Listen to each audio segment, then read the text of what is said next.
Right, are you ready? As I'll ever be. Hello and welcome to the Real Sex Education After School. Sorry.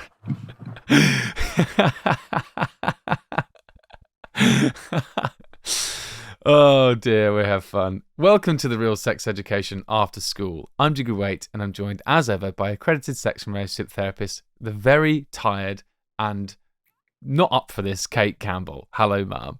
Hello, Diggs. I don't know why you're saying that. I said, are you up for this? You went, as I'll ever be. And then we started the recording. Okay, we have got the Real Sex Education penguin on screen. Mum is showing off the penguin right now, and the penguin is being wiggled around. How's the penguin doing today? Tired. Is the penguin ready to be deployed at some point to adjudicate on whether I've said a good or bad thing? I think there's something a bit fishy about this. Oh, for God's sake. Are we going to have these fantastic puns the whole way through? I want to keep these going. We will see. See? Yeah, I don't We think will ocean. I don't even think you realise you're doing them. No, Okay. that good. In this programme, we answer the questions that you sent into us on our anonymous Google form or on our email, podcasts@hattrick.com. So if you want to email us, you can. We've actually got one of the emails today. The emails always seem to be so well written and well thought out. The anonymous Google form, however, lots of spelling mistakes, but we love them all the same. And that way you can preserve your anonymity. And you can find the link to the anonymous Google form in the bio of this episode or our social media channels. We are at the RSC Pod on Instagram, TikTok, and X. Formerly known as Twitter. You smashed it that time. And there is going to be no one left in any doubt about what X is. They'll go, oh, thank you, Kate. Indeed. It used to be Twitter. Now it's X. Wonderful. Absolutely. Shall we get right into these questions? Okay. If we must. Good. Excellent. Let's keep the energy up if we can. Okay, this question is a good, fun one. And, oh, Mum, this is almost like a murder mystery. I love this one. Oh, dear. I don't feel sexually attracted to anyone. Does this mean I'm asexual? I don't think I am, but why am I not attracted to people? I'm an 18-year-old woman. Maybe there's no one attractive around. Okay, wow. I mean, let's just pause that quickly because there is a second part to this question which came through on Instagram. Oh! No, but actually, and I think the person on Instagram, let's read this question with the context of what you just said in it. They follow up on Instagram. So that was on Spotify, on Instagram a few days later. Hey, I hope you're both doing well. I had recently sent in a question on Spotify linked to Hi to Kiss Properly episode. They mean how, I'm reading verbatim. About wondering if I was asexual because I'm not sexually attracted to anyone. This is actually a question about my friend. I'm an 18-year-old cis bisexual woman. So is she. We're very close friends and have talked about it. Brackets, her not being attracted to people multiple times. She finds people objectively beautiful, but never thinks about kissing them or even having a romantic connection. She doesn't think she's asexual or aromantic. And I had said in the question it was about me in case someone read it. I've recently developed feelings for her and feel a little sad that nothing would happen between us because she's not interested. I love your podcast, hoping to become a sex educator one day. This person has a crush on their friend who may not reciprocate. Yes. Right. So that's the issue really, isn't it? That they are going to have to cool it because this person isn't ready to be sexual with them or just doesn't find them attractive in that way or doesn't want to spoil the friendship by turning it into something different. Yes. So have some respect, please. Wow. Careful. This is someone's. we need to coat this pill with some serious sugar, please. Oh, apologies, Mary Poppins. Yeah. Okay. Let's call this person Mary Poppins. So, Mary. No, you're Mary Poppins, coating with the sugar. Yeah. Okay. Well, who are we going to call this person then? Anonymous. Okay. Well, how does Anonymous deal with this then? Because that's obviously that's an upsetting thing to hear. She thinks she's falling in love with their friend, or she's getting feelings for her. Her friend doesn't have feelings for anyone. At least that's what she says at the moment. How do I, as Anonymous, come to terms with that? Well, she's going to have to bide her time and just think about staying friends. I mean, it's really, really difficult to bracket your feelings when you are feeling strongly about somebody. But I mean, people do it, and they have to do it in all kinds of situations. I mean, I think people do develop feelings for people in work situations, at school, I mean, all over the place. And it's not appropriate. I mean, your feelings don't switch off just because you're in a relationship with somebody or something like that. So it may well be that somebody is married and can't reciprocate or doesn't want to, or that you can't show somebody their feelings because they're in another relationship. So it's really no different to that. What would you do if that were the situation where they're happy with whoever they're with, they're your friend as well, you can't do anything about this? So how would you behave then? Because I think that's what you've got to do now. If they're saying they don't have feelings, I mean, it could well be just because they're not ready to get into a relationship of any description. They don't find you attractive. I know that's hard, but remember, listen to our episode on couple fit, and you'll know that part of this is about the unconscious fit, and there's nothing you can do about that. If it's not there, it's not there. It's not there. That's called the 3 reasons you're attracted to someone. Yeah. So there's no shame in that. You should not feel that you're not good enough or anything like that just because they don't feel the spark. And you just have to come to terms with it. Find ways of distracting yourself or thinking of that person differently, and being grateful for the unbelievably good friendship you have and the fact that you're confiding in one another about other feelings. What we're saying is bottle it up. We're not saying bottle it up, because you can talk to somebody else. You can do things that you use to regulate yourself, like going for a run or screaming into a pillow. Exactly. But is there something to be said? I'm not saying that you necessarily need to do this, but is there something to be said for, you do these things to make yourself feel better. You foster that friendship. You square it away in your head that this is going to be a friendship, and then eventually also, someone else might come along who you do fancy. And I know that doesn't switch off your feelings, but you can put that energy into someone else when they come along, because there's going to be other people you fancy. And you'll use that energy there, and that will make things feel better. Well, yeah, I guess that when it happens, probably the difficulty here will be if the other person that Anonymous is attracted to finds somebody else, and that will make them feel bad, and they'll have to witness that. Well, listen to this, because there's a couple bits more here. In a nutshell, for goodness sake, you're not giving me the full story, are you? I know, but it's interesting to eke this it out. This is like torture. But she also said this. She has compared it to how children don't think about sex. They know it exists, but it isn't relevant in their relationships. I mean, I suppose when you say something as blatantly as that, you do sort of feel like, well, that maybe makes you feel like they are asexual, or she's still 18. Maybe she just doesn't have these feelings yet, or these feelings for, like you say, anyone around. I mean, your first answer when you said she's not attracted to anyone, which I'm sorry, Anonymous, that might be hard to hear, but maybe that is just the case. Yeah, and there are people develop at different rates, and people find different things attractive. It's interesting that some people will not sort of switch on and go, oh, there's someone I find attractive, for years and years and years and years and years, because they have all their needs are met, and they're not going for relationships to make themselves feel better about themselves, or, to be validated by somebody else, or because they think they ought to have a partner that they want to show the world because they feel ashamed if they don't have a partner. All of those kinds of things, that some people just feel pretty chilled as they are, and they don't have any need to prove anything. And an awful lot of people are going into relationships in their teens to prove something, to try out being sexual, to try out flirting, to try out having a relationship. And some people don't feel the need for that. They feel quite okay as they are. Yeah, I'm not going to lie. All you're doing is just making this person sound even more attractive. they're so self-assured and stuff, So I do feel for Anonymous here, because you're just making them sound great, and that is cool. But that I think you've given some really good advice there as well, where it's like, okay, you can focus on the friendship. You can talk to people about this. I mean, be careful who you talk to about this, but I'm sure unrequited love, is that the word for it? There's been that in people's lives. Yeah. Oh, of course, since time began. And oh my God, write about it.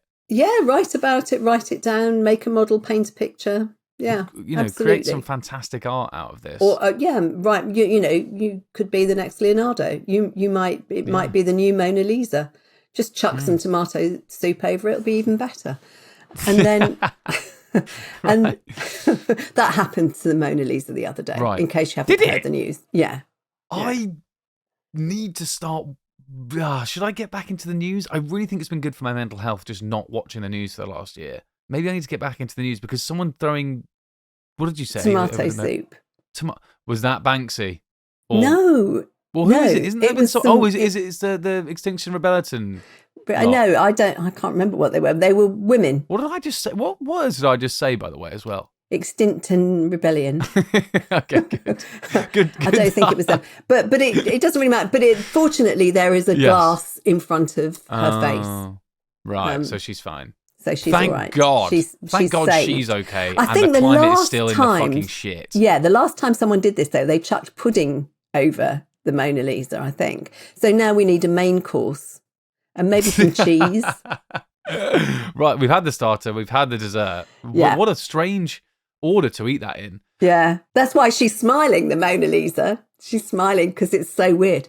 And it's so delicious. Here we go. Really, a new question for you, not from listeners, but from me. Shag, marry, kill. Ooh. Breakfast, lunch, dinner. No, wait. Starter, main, dessert. Sorry, we can do the breakfast, lunch, dinner another time. What? Okay. Shag, marry, kill. You know the game? You got shag one, marry one, kill one. Okay. You've never played shag, marry, kill? No. Or shag, marry, avoid? Mm. Okay, well, let's do shag, marry, kill because that's more my vibe. Okay. Shag, marry, kill. Okay.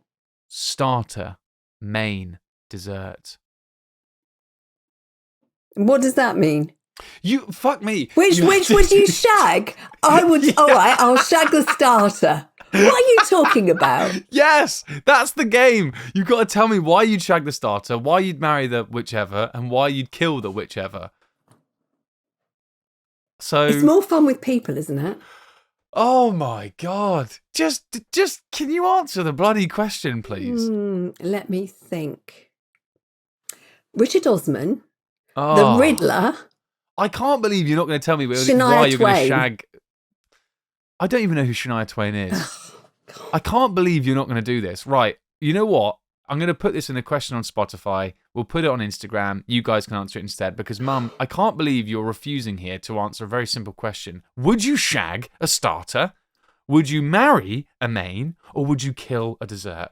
What order would you do that? Okay, I'd kill the dessert because it's fattening. And for why? It's fattening. Okay, fine. Not good for you, empty calories. Okay. Okay. Even though it's delicious, quite sexy a dessert. You might want to shag one. No.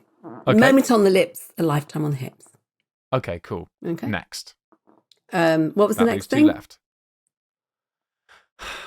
Yeah. All right, then shag the starter, marry the main. Right. Why are you shagging the starter? Got to shag someone. And the main? Why are you marrying the main? Oh, because it's the biggest course, and so I'd have it forever. Assuming it was a monogamous relationship that went on and on and on. Yeah, and on we'll call it that. I could divorce the starter though, and have maybe two starters and no divorces 10 desserts. Yeah, I'm polyamorous. Oh, for crying out loud! Okay, let's have another question before we go to the break. Chocolate mousse. Okay, I wish I hadn't pulled on this thread because the sweater has fully come apart. I feel like whenever I see my long-distance boyfriend, about once every 2 months, all we do is make out or have sex if we're alone. I end up feeling guilty because I also want to be spending time with him doing other things, but everything always escalates, which is both of our faults. What should I do? Woman, 18, bisexual. Kind of the opposite problem as the last question. So, meet outside. Right. Meet at Costa, or the pub, or the cinema, or theatre, or the park. Yeah, or the park. It's cold weather, though, at the moment. It is cold weather at the moment. Oh, there's some nice sunny days coming along. Well, we've got some listeners from Australia. Who knows? They could be in sweltering heat right now. You never know. But I think that's a good idea. Or pick an activity as well. If you're bowling, you really can't be shagging when you're bowling. There's so many people around, and you guys will be focused on the bowling, and you'll still be, fingering something, the balls. But thanks. Sorry, So you'll get some of that, and when you score a strike, you can go woohoo and give each other a hug and a kiss. Isn't that great? And then sit back down and then keep bowling. So is the staying in a money issue because you can't afford to go out? Essentially, yeah, they might be like 18-year-olds, yeah. Yeah, but the other Go to the park, then. Yeah, or I know people who've shagged in parks, so we can't really, they might do. These sound like randy bastards. We've got to think of. Well, you never know. Who knows? They might be living with their parents. It might be the classic thing as well, where it's like they're just shagging any opportunity. So even invite them round when your parents are in. Then so come and watch Strictly with us. Yeah. Or come and watch, that sort of stuff. That's a good idea. Yeah, I mean, you don't really want, but I mean, is this an actual relationship or is it just a booty call? It sounds like a relationship. My long distance boyfriend. So also, what I don't want to say is I end up feeling guilty. But everything always escalates. I just want to say, it's long distance. It would make sense that you guys... Yeah, when you meet up, Yeah, you get down to it. And so I wouldn't feel guilty about this at all. But I understand you wanting to spend more time with them being like, okay, is this all we do?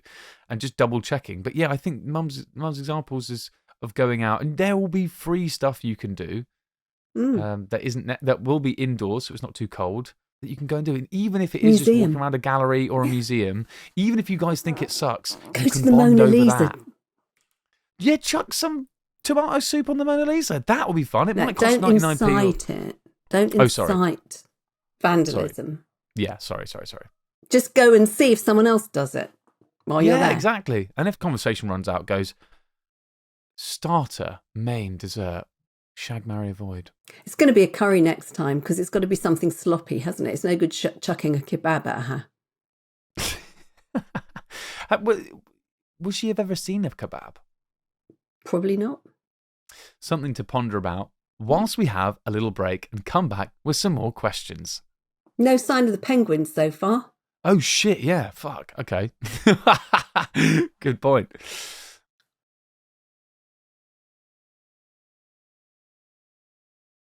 Welcome back, everyone, to the Real Sex Education After School. We got another question here. This person simply says, "Hi, you can call me Seth. My question is, how can I improve my sex performances?" Try doing it instead of writing about it. Right. Practice makes perfect. Rather than theory. Is there nothing to be said for a bit of theory, though? Like, if there's something that you want to get better at, can you not go on Cosmopolitan or something and just look up? Well, yeah, you can. But, I mean, that's also worrying about performance and everything, isn't it? I mean, it always seems to work much better when people show one another what they like and ask for what they like. Yes. And ask the other person what they'd like them to do. And talk about it. Yeah. I mean, not too much talking. But, I mean, we've talked before about the 3-minute game, which is a wonderful way of getting into that kind of thing. Tell us about the 3-minute game. Well, the 3-minute game, with the 3-minute game, you can ask your partner, what would you like to do for me? To me for 3 minutes? This is what I'd like to do to you for 3 minutes. Is that okay? And so you end up, rather than just allowing, you're giving freely because you also have ways of declining if you don't want to.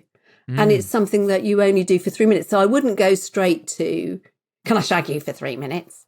I would, can I stroke your hair for 3 minutes? Yes. Can I kiss your neck for 3 minutes? Yeah. Things like that. And then you can start, when you ask, because also you can do that thing of like, can you do this to me for 3 minutes? Does it work that way as well? Yes. You can be super specific. Yes. And you can say, can you rub my legs for 3 minutes? But don't go up to the bum yet.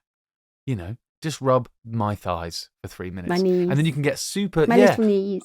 You can get super specific. Then this is incorporating consent. Also, you're learning about what you like. You're focusing on what you really want in that moment, what your partner likes. I think the way to improve your sexual performance is exactly what you said there, Mum. You talk to each other about it, and you also do it. Do it. I mean, the thing is that you need to focus on your own experience and what you're enjoying. I mean, the biggest turn on for most people is to see their partner turned on. Genuinely turned on, rather than just pretending and checking that you're, both of you checking that the other one's enjoying what's happening, and which is really distracting. There's nothing less sexy really than that constant checking. So just do it and enjoy. Do stop worrying about performance and start thinking about a mutual experience where you can, you can make it work for you. Everyone should take responsibility for their own experience rather than relying on the other person to make them feel good. And just know. And just know. Exactly, and that's it. So, and sometimes, that's why we're saying do it more, because you will learn the other person's body more. You will become more comfortable in talking about it, showing the other person all that sort of stuff. But also, you'll discover things together, if you do it for a really long time together, that you both didn't realise you enjoyed. Yeah. And that can really spawn from things that you had no idea, like the touching of the hair. You might be like, oh, I'm actually more into this than I realised. And now, I'd like to do that on a more regular basis. But a lot of people don't know one another's bodies at all. They really aren't familiar with one another's bodies because they just go straight for the genitals. There are other parts. Other parts are available. Yeah, there certainly are. I'm thinking about a few of them now. So's the penguin. Oh, yes. Oh, God, Okay, we've got another question then. And maybe it's time for me to get the penguin out for this one. Hi there, I'm a new listener of your podcast, and I want to say that it is very helpful and informative. Both of you are also really talented and funny. This is my answer. Reading verbatim. I'm going through a breakup with my 9-year relationship. What's the best way for going through a breakup? He is trying to find sex on Grindr. After 9 days, he said to me, I love you. Again, reading verbatim. Thank you so much. Bye. Men. 27, gay. Now, we've talked actually quite a lot in some recent episodes and questions episodes about how to get over a breakup and what to do and that sort of stuff. Can you give us a quick... Let's deal with that first, because I kind of want to ask another question on that, but can you give us maybe a quick idea of what to do in that scenario? Be kind. Don't blame people. Don't go all blamey and start saying, well, you do this and you do that. This is my opportunity to tell you how awful and useless you are. I mean, just and don't blame yourself. Yeah. Just the same, the spark, it doesn't seem to be there. Do we both want to continue this? Or the spark doesn't seem to be there.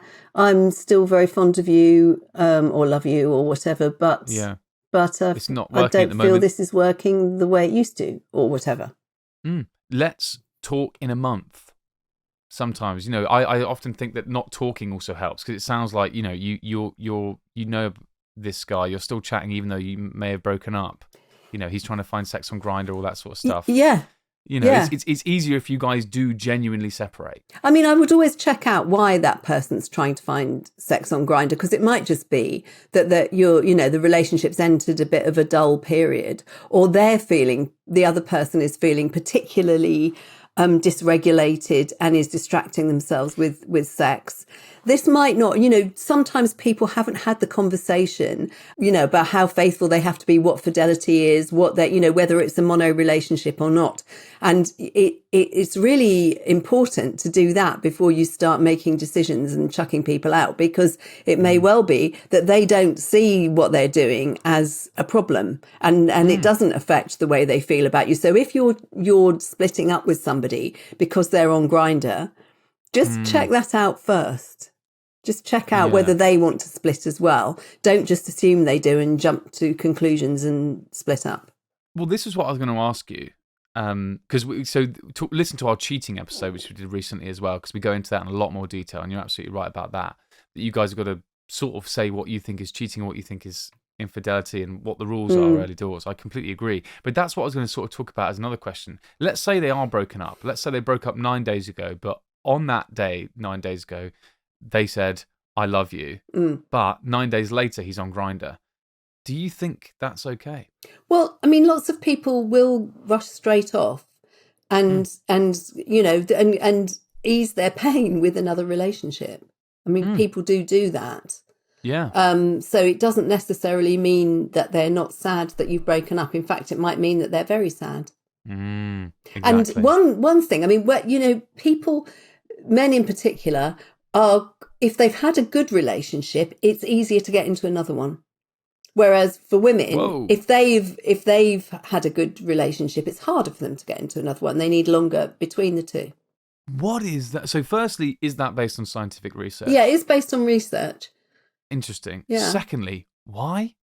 It just seems to be that if men have had a good experience, they want more of it, and women have, they're more used to having to look after people and things, and this is, or they're socialized to look after people, and they're socialized to think about emotion and think about changes of gear, and they're also more likely to be shamed for changing relationships quickly. So women have lots of reasons, social reasons, biological reasons, just emotional reasons, why they might take a bit more time to change gear. I mean, they're more likely to want to find somebody like the person that they were with before. They, even if they wanted to end the relationship, they seem to quite like to notice the similarities.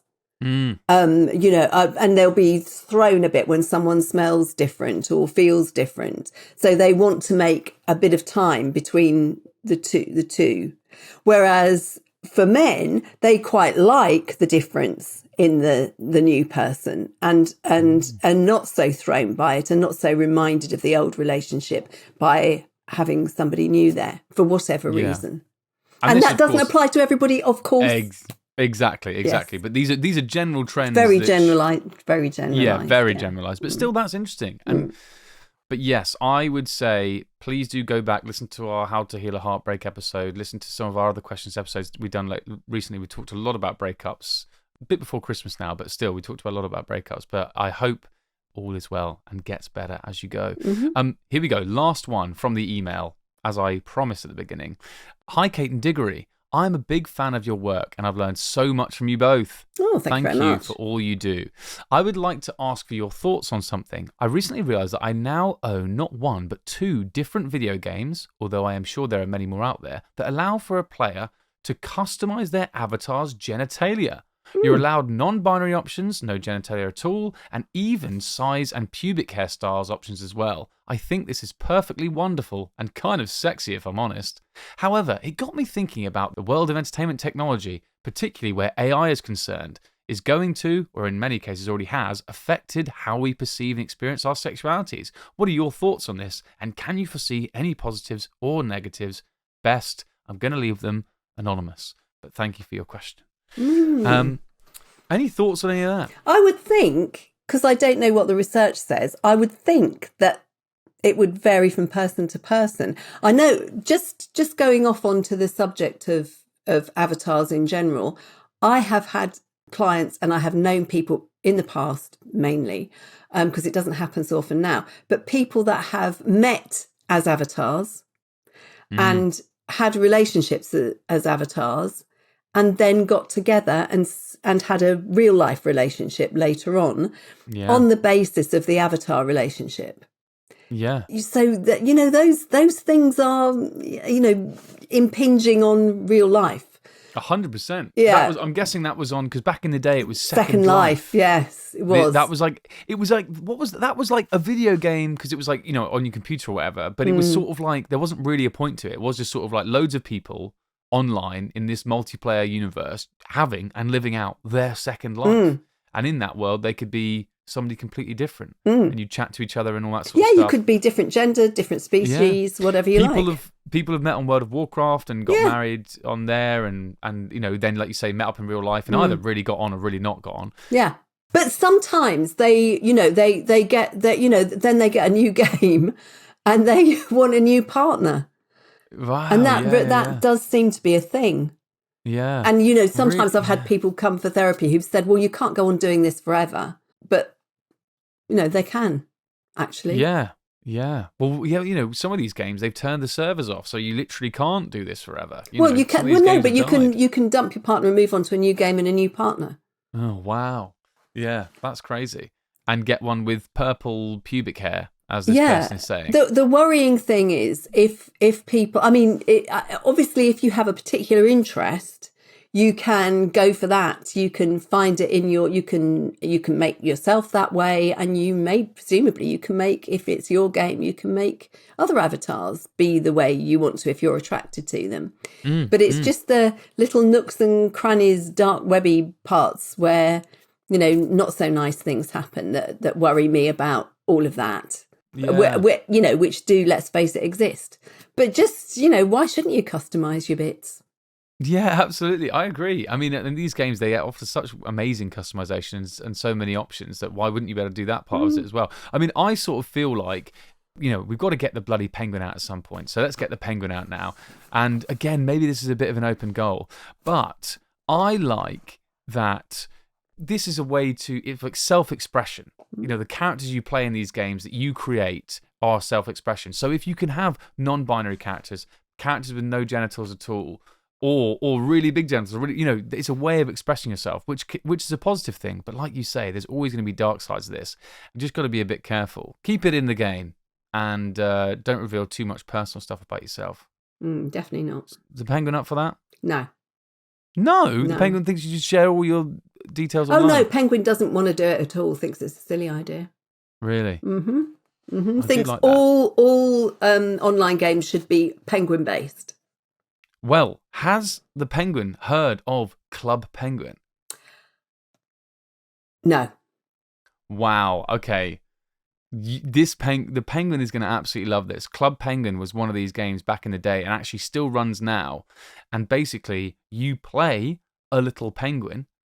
You have your own little igloo. Staggered. Look, shocked. He's so shocked. Fallen over with shock. Oh, yeah. Oh dear. You have little igloos. You can go and meet other penguins at the pizza parlor, and you can go out to, there's a club there. You can go and race other penguins. These are other penguins. Real people. Woohoo. Yeah, exactly. You can race penguins. You can go out for dinner. What else can you do? You can go ice skating. You can get little pets called puffles, which are these little. All right.